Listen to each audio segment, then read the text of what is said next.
ছগৰাকী উদ্যোগী যুৱকে কৃষিৰ সৈতে জড়িত হৈ আদৰ্শ দেখুৱাইছে। কিন্তু এটা ডাঙৰ সমস্যা এই অঞ্চলৰ কৃষকসকলৰ লগতে তেওঁলোকেও বহু দিনৰ পৰা সন্মুখীন হৈ আছে। সেইটো হৈছে আমি যাক ৰেচাৰ্ছ মেকাক বুলি কওঁ বা মলুৱা বান্দৰ বুলি কওঁ, সেই বান্দৰৰ খেতি পথাৰত উপদ্ৰৱ।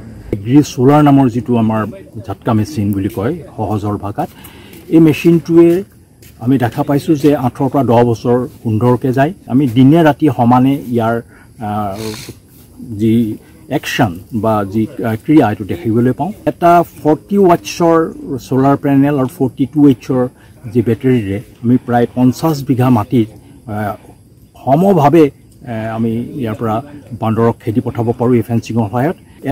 আজি আমি অসম কৃষি বিশ্ববিদ্যালয়ৰ উত্তৰ লখিমপুৰত অৱস্থিত মান্দলী গৱেষণা কেন্দ্ৰৰ তৰফৰ পৰা বিশ্বনাথ-চাৰিআলিৰ গৰাহাগী গাঁৱত অৱস্থিত যুৱ বিকাশ যি কৃষি পাম আছে, তাত ছগৰাকী উদ্যোগী যুৱকে কৃষিৰ সৈতে জড়িত হৈ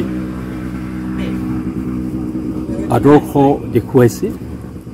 কিন্তু এটা ডাঙৰ সমস্যা এই অঞ্চলৰ কৃষকসকলৰ লগতে তেওঁলোকেও বহু দিনৰ পৰা সন্মুখীন হৈ আছে। সেইটো হৈছে আমি যাক ৰেচাৰ্ছ মেকাক বুলি কওঁ বা মলুৱা বান্দৰ বুলি কওঁ, সেই বান্দৰৰ খেতি পথাৰত উপদ্ৰৱ। আৰু এই যুৱকসকলক ইয়াৰ পৰা কিছু সকাহ দিয়াৰ উদ্দেশ্যে আজি আমি ইয়াত অসম চৰকাৰৰ কৃষি বিভাগ, বিশ্বনাথৰ বন বিভাগৰ যি অফিচ আছে, কাৰ্যালয় আছে, তাৰ বিষয়াসকল আৰু গৰাহাগী গাঁৱৰ প্ৰায় 50 গৰাকী কৃষক ৰাইজ ইয়াত সমবেত হ'ল।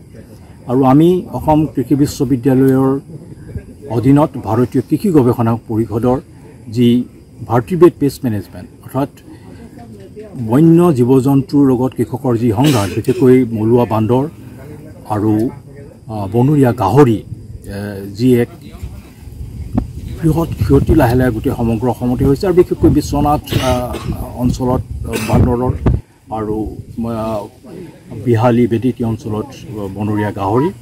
আৰু তাত আমি যি এগ্ৰি সোলাৰ নামৰ এক সোলাৰ শক্তি পৰিচালিত ফেন্সিং উদ্ভাৱন কৰিছোঁ।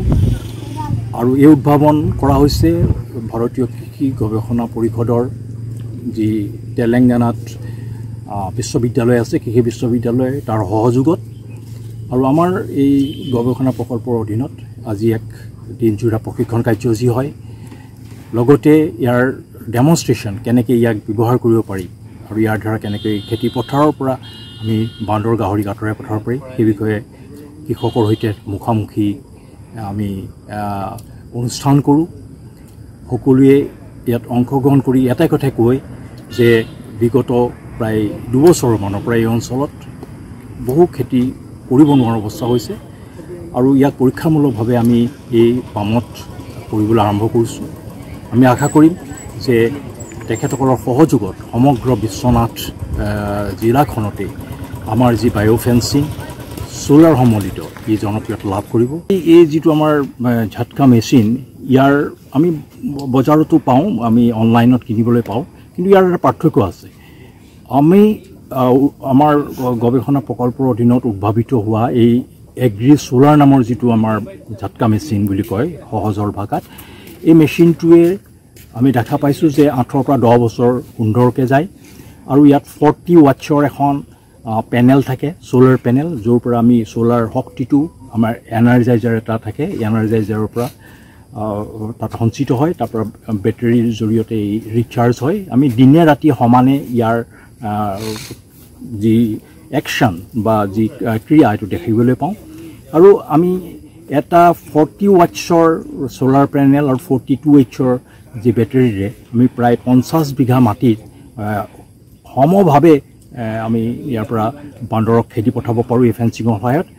আৰু এই মেচিনটো কিনিবৰ কাৰণে আমাৰ লগত যদি লখিমপুৰত থকা যি গৱেষণা কেন্দ্ৰ আছে আমাৰ লগত যোগাযোগ কৰে বা মোৰ লগতো যোগাযোগ কৰে, তেতিয়া আমি যিটো কোম্পানীৰ সহায়ত হায়দৰাবাদত থকা ABR কোম্পানী বুলি কয়, ABRৰ জৰিয়তে আমি এই মেচিনটো দিয়াৰ ব্যৱস্থা কৰিব পাৰোঁ। আৰু এই মেচিনটোৰ দাম 18,500 টকা আৰু সাধাৰণ আমি যি GI তাঁৰ বুলি কওঁ, যাক আমি জেউৰা জপনা কাৰণে ব্যৱহাৰ কৰোঁ, তাৰ অলপ এটা কিছু শকত এটা তাঁৰ পোৱা যায়, সেইটো 1.65 mm বুলি কোৱা হয়।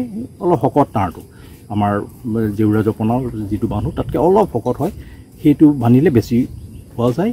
আৰু এটা কাম খালি কৰিবলৈ মই অনুৰোধ কৰিছোঁ কৃষকসকল, কাৰণ অসম খুব লতা হয়, বাৰিষা বন হয়, সেইটো কাৰণে আমি তলখনত যদি এখন 50 মাইক্ৰনছৰ পলিথিন, যাক আমি মালচিং পেপাৰ হিচাপে ব্যৱহাৰ কৰোঁ, কৃষকসকলে জানে, যদি মালচিং পেপাৰটো দি দিওঁ তেতিয়াহ'লে বন নাহে আৰু গোটেই তাঁৰবোৰতে তাৰ যিটো জাৰ্ক বা ঝাটকা সেইটো সমাভাৱে থাকে। এইটো কৰিলে সুফল পাব।